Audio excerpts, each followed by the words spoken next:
Funeto aminao atompo Epanonta tsy medika Na iantsony anaranao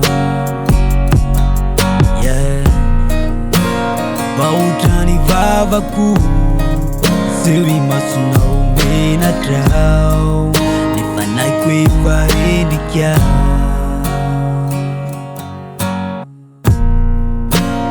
Vovoka mbola ody vovokao Zeranara eto atany Manomboka ny warayo Itoetra fenao aminao Kambareso fazanakao Itoetra aminao waray Zanako nefa naniny ay Jamerintsonya ao fefafay Itoetra aminao waray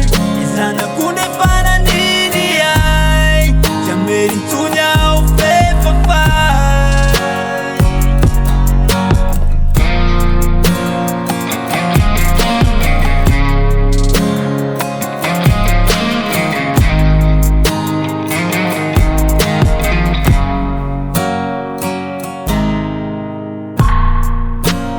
Funeto aminao atopo Lay mpagnota tsy mendrika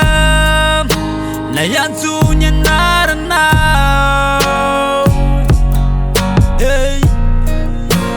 Vahoatrany vavako Seho I masonao menatrao Ny fanako farendrika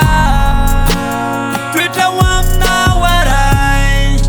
Zanako nefa naniny ay Jamerintsonya ao fefafay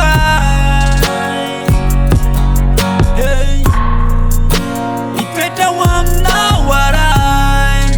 Zanako nefa naniny ay Jamerintsonya ao fefafay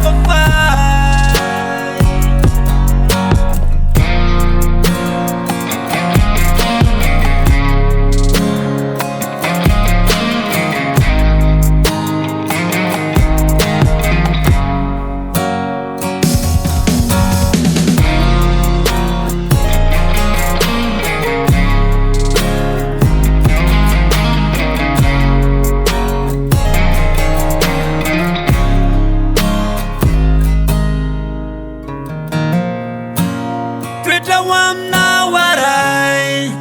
Zanako nefa naniny ay Jamerintsonya ao fefafay